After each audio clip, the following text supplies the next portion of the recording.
Αγαπητοί μου φίλοι και φίλες, καλησπέρα σας. Και πάλι εδώ, από το κανάλι Γέρον Νεκτάριος, από το μοναστήρι του Τρικόρφου Φωκίδους, το οποίο η αγάπη σας το στηρίζει, και σας ευχαριστώ όλους εσάς οι οποίοι μας στηρίζετε καθιονδήποτε τρόπο. Ευχαριστούμε διότι είναι δύσκολες οι ημέρες και δύσκολα περνάμε και εμείς σαν μοναστήρι. Βλέπετε ότι χειροτερεύουν όλο οι καταστάσεις και αυτό ακριβώς, αδελφοί μου, έχει αντίκτυπο και στα μοναστήρια και στους μοναχούς μας, στους ιερούς ναούς μας και γενικά. Γι' αυτό ευχαριστώ που δεν μας ξεχνάτε και καθιοδήποτε τρόπο βοηθάτε. Ευχαριστώ την αγάπη σας όλες εσάς που γράφετε υπότιτλους και όσοι θέλετε να επικοινωνήσετε μαζί μας για υπότιτλους γράφοντας στο ένα email στο info@freemonks.gr. Αυτό είναι το email της μονής μας, με το οποίο και εγώ επικοινωνώ μαζί σας. Όσοι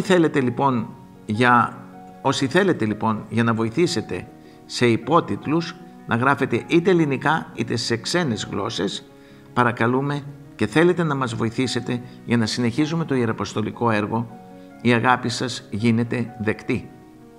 Ευχαριστώ λοιπόν όλους εσάς που βοηθάτε το κανάλι Γέρον Νεκτάριος και παρακαλώ να το διαδίδετε και να ανεβάζετε και στο Facebook τις ομιλίες και να κάνετε την εγγραφή εκεί ακριβώς που λέει εγγραφείτε, ώστε να το βλέπουν και άλλοι και να γράφονται και να γίνονται φίλοι του καναλιού. Με ρώτησε κάποιος αδελφός ο οποίος παρακολουθεί τις ομιλίες μας: «Γέροντα, τι θα γίνει με το τσιπάκι, θα το αρνηθούμε?» Θα σας υπενθυμίσω ότι το 2000 είχαμε γράψει κάποια τραγούδια σαν μοναστήρι. Μας είχαν αποκαλέσει τότε οι δημοσιογράφοι, όχι εμείς. Μας λέγανε παπαροκάδες, είτε για να ειρωνευτούν είτε για να γελάσουν. Εμείς τότε είχαμε γράψει τραγούδια για το μεγάλο αφεντικό.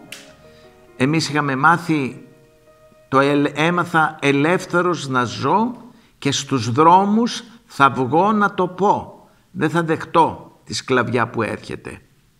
Το φωνάζαμε από το 1999 και το 2000 με τα τραγούδια μας, τα οποία ήταν τραγούδια των χριστιανικών κατασκηνώσεων της Μητροπόλεως μας και τα οποία τότε γίνανε πασίγνωστα σε όλη την οικουμένη. Και εμείς τότε προφητικά γράφαμε όλα αυτά που έρχονται σήμερα. Και τότε θα σας θυμίσω το τραγούδι «Το τσιπάκι». Είμαι ένα τσιπάκι το σοδά που θα σ' οδηγήσω στη σκλαβιά.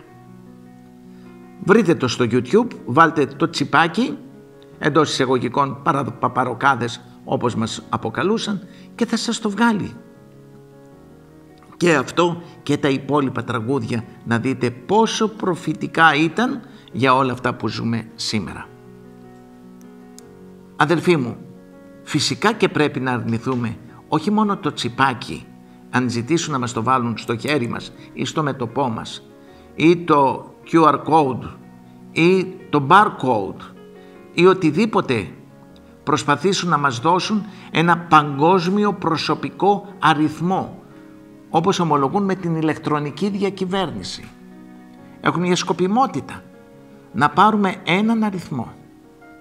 Αλλά φοβούμε ότι έτσι όπως η νέα τάξη έχει δουλέψει το πρόγραμμά της και εμείς δεν αντιστεκόμαθα, εμείς δεν βγαίνουμε στους δρόμους, φοβούμε ότι πολύ γρήγορα, ενώ βρισκόμαθα στη δύση της ελευθερίας μας, ήδη μας έχουν περιορίσει, δει η ελευθερία μας και πρέπει να το καταλάβουμε. Αδελφοί μου, σε λίγο θα ζητάμε μόνοι μας και το ηλεκτρονικό χρήμα και θα ζητάμε μόνοι μας και το τσιπάκι ή το QR code ή το barcode να μπει επάνω μας. Θα μου πείτε, μα είναι δυνατόν, γέροντα, να το ζητάμε μόνοι μας? Ένα λεπτό και θα σας πω αμέσως. Ένας καταστηματάρχης πήγε στο μαγαζί του, το οποίο είχε τα έσοδα του μήνα και ήταν 3.500-4.000 από ό,τι μου είπε. Ο άνθρωπος παίρνει τα χρήματα και τα βάζει μες στην τσάντα του μέσα στο αυτοκίνητό του και τα κρύβει δεν φαινόταν η τσάντα. Κάποιος όμως φαίνεται τον παρακολουθούσε. Όταν σταμάτησε για ένα λεπτό να πάρει κάτι από ένα περίπτερο, μια εφημερίδα, με το που να γυρίσει στο αυτοκίνητο που ήταν δίπλα του, τα χρήματα είχαν χαθεί. Έκλαιγε ο άνθρωπος, διότι αυτό ήταν όλο, όχι το κέρδος, αλλά όλα τα χρήματα που είχε βγάλει για το μήνα, που έπρεπε να πληρώσει τους υπαλλήλους του, έπρεπε να πληρώσει τη ΔΕΗ, το ενοίκιο του καταστήματος και όλα αυτά. Και έρχεται και μου λέει, γέροντα, αν ήταν ηλεκτρονικό το χρήμα θα μπορούσαν να με κλέψουν? 1000 φορές να το κάνουν ηλεκτρονικό το χρήμα. Το είδες, του λέω, αδελφέ μου, πώς μας οδηγούν στο ηλεκτρονικό χρήμα? Το είδατε? Θα μιλήσω άλλη φορά για ένα θέμα, γιατί μας αναγκάζουν να πηγαίνουμε και να παίρνω το μισθό μου από την τράπεζα. Ενώ δουλεύω ως υπάλληλος σε ένα κατάστημα, δεν με πληρώνει το αφεντικό. Πρέπει να πάω να πάρω το μισθό μου από την τράπεζα. Θα σας πω σε άλλο βίντεο γιατί γίνεται αυτό. Μου λέει 1000 φορές το ηλεκτρονικό. Του λέω, Κωνσταντίνε μου, μην το λες αυτό. Διότι ξέρεις τι θα συμβεί σε λίγο, παιδί μου? Όπως έχουν αναμειχθεί οι λαοί, πέρα από τη διχόνοια που θα φέρουν σε όλα τα έθνη, σε λίγο θα έχουμε πολλούς φόνους, πολλές κλοπές. Θα έχουμε πολλά προβλήματα τα οποία έρχονται και όχι Σικάγο θα γίνουμε, όχι Νέα Υόρκη θα γίνουμε και εγώ δεν ξέρω Μπαγκλαντές και τι άλλο μπορεί να γίνουμε, αδελφοί μου, σαν χώρα, σαν Ευρώπη, όπου όταν βλέπεις ότι ορμάει μέσα ο άλλος στο σπίτι, σε δένει, σε κλέβει, σε κτυπάει, δολοφονεί το παιδί σου ο δολοφόνος με μια μάσκα και φεύγει, τότε μόνος σου θα πας και θα αρχίσεις να λες, όταν σκοτώνονται και γίνονται πολλά τέτοια φωνικά και δολοφονίες, και θα έχει πέσει πάλι ένας φόβος, όπως είναι και τώρα ο φόβος, τότε μόνος σου θα ζητάς την προστασία σου και το κράτος θα σου πει ότι αν θέλετε να συλλαμβάνουμε και να προλαβαίνουμε το κακό, μία είναι η λύση. Πάρτε το barcode, το τσιπάκι ή το QR code επάνω στο χέρι σας, να το έχετε όλοι, οπότε θα βλέπουμε κάθε κίνησή σας. Τον κάθε άνθρωπο μέσα από κάμερες θα τον βλέπουμε που πηγαίνει. Οπότε θα προλαβαίνουμε το κακό. Διότι αν έχει ο άλλος το QR code επάνω του ή το τσιπάκι, βλέπεις τη μετακίνησή του. Και όταν βλέπεις ότι πήγε στο τάδε σπίτι, αμέσως το προλαβαίνεις το κακό. Άρα, αν θέλετε ειρήνη, αν θέλετε να μην γίνονται δολοφονίες, εγκλήματα, κλοπές, η λύση είναι μία. Για να σώσετε τις ζωές σας. Θυμηθήκατε τι μας είπαν όταν έπεσαν οι δίδυμοι πύργοι με έναν άλλον αόρατο εχθρό? Τι μας πέρασαν? Να μπουν κάμερες παντού, στα σπίτια, στα καταστήματα, στους δρόμους, να ελέγχουμε τους πάντες. Και το δεχτήκαμε, γιατί υπήρχε ένας αόρατος εχθρός. Υπήρχαν κάποιοι τρομοκράτες, οι οποίοι τρομοκρατούσαν. Και οι τρομοκράτες αυτοί βλέπαμε τι κάνανε και στη χώρα του Ισραήλ. Μπαίνανε μέσα σε αυτοκίνητα, στα κτέλ, σε καφετέριες και τειναζόντουσαν με βόμβες και σκοτώναν ανθρώπους, αθώους. Όταν δεις λοιπόν ότι σκοτώνονται αθώοι άνθρωποι, λες βάλε κάμερες να βλέπεις παντού τι γίνεται, πού οδεύει ο άλλος. Ομοίως θα οδηγηθούμε στο να ζητήσουμε, του λέω, Κωνσταντίνε μου, μόνοι μας το τσιπάκι. Έτσι όπως γράφαμε λοιπόν και στο τραγούδι μας «Έμαθα ελεύθερος να ζω», με το τσιπάκι θα σε ελέγχουν όπου πας.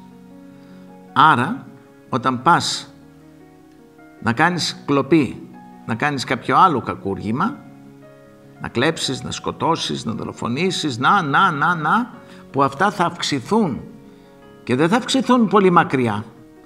Ήδη έχει αρχίσει η εγκληματικότητα και αυξάνεται. Και όταν δεις ότι δεν μπορείς να κοιμηθείς στο σπίτι σου, κάποτε κοιμόμασταν και είχαμε τα παράθυρα ανοιχτά, θα θυμόσαστε το καλοκαίρι. Κάποτε δεν κλειδώναμε το σπίτια μας. Κάποτε δεν βάζαμε καγγελόπορτες στα παράθυρα και στις πόρτες μας, κάγκελα. Σήμερα βάζουμε. Σήμερα βάζουμε κάμερες. Τότε, αδελφοί μου, επειδή θα χειροτερεύει η κατάσταση και θα χειροτερέψει, σε λίγο θα ζητάει ο κόσμος. Βάλτε τσιπάκι ή το QR code ή barcode ή οποιοδήποτε χάραγμα του θηρίου, βάλτε το επάνω μας να ελέγχουμε για την υγεία μας, να μην μας σκοτώσουν, για να μπορέσουμε, γιατί προέχει η ζωή των συνανθρώπων μας, η ζωή δική μας και των συνανθρώπων μας. Όλα τα έχουν γυρίσει γύρω από το πρόσωπο του ανθρώπου. Θεός δεν υπάρχει πλέον. Προσέξτε, διότι δημιουργούν η νέα τάξη πραγμάτων, δημιουργεί πρώτα το πρόβλημα και μετά έρχεται μόνη της να μας σερβίρει και τη λύση. Προσέξτε, μη τύση μας πλανήσει. Προσέξτε, γιατί είναι μεθοδευμένα. Ξέρουν πώς κινούνται. Και προσοχή, εμείς μη δεχτούμε κανένα χάραγμα, ούτε στο χέρι ούτε στο μέτωπο. Εμείς δεν φοβόμεθα. Αυτοί βασίζονται στο φόβο. Το φόβο τη μία γιατί πέσανε οι δίδυμοι πύργοι, το φόβο τώρα πάλι γιατί ένα αόρατος εχθρός θανατώνει τους ανθρώπους και συνέχεια το φόβο της εγκληματικότητας μεθαύριο, το φόβο του πολέμου και ούτω καθεξής. Έτσι, αδέλφια μου, θα επικρατεί παντού η ειρήνη και θα είναι όλοι οι άνθρωποι τσιπαρισμένοι. Αυτό που λέει η Γραφή, και πρέπει να το προσέξουμε. Όμως θα συνεχίσουμε τις ερωτήσεις σας σε ένα άλλο πάλι βίντεο. Προσέξτε λοιπόν πάρα πολύ, αδελφοί μου, για όσα μας συμβαίνουν. Να γιατί, επαναλαμβάνω, επιτρέπουν την ανάμειξη των λαών.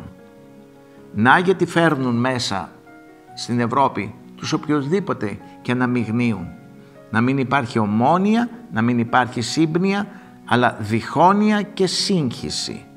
Διχόνοια και σύγχυση. Να είστε καλά, θα συνεχίσουμε με ένα άλλο βίντεο, με άλλες ερωτήσεις την επόμενη φορά. Να είστε καλά, να έχετε ένα καλό βράδυ και ο Θεός να είναι πάντοτε μαζί μας. Σας ευχαριστώ που είστε δίπλα μας, δίπλα στο μοναστήρι και το βοηθάτε. Παρακαλώ να διαδίδετε το κανάλι, να γραφτείτε εκεί που λέει εγγραφή, να ανεβάσετε στο Facebook και να κυκλοφορήσει και αυτό το βιντεάκι σε όλα τα μήκη και τα πλάτη της γης. Ευχαριστώ για ό,τι κάνετε για το μοναστήρι μας και πάλι. Σας αγαπώ και ο Χριστός να σας ευλογεί. Και ευχαριστώ την αγάπη τη δική σας προς το πρόσωπό μου, αλλά και προς όλους τους μοναχούς εδώ, στο μοναστήρι, στο Τρίκορφο της Φωκίδος. Χαίρετε.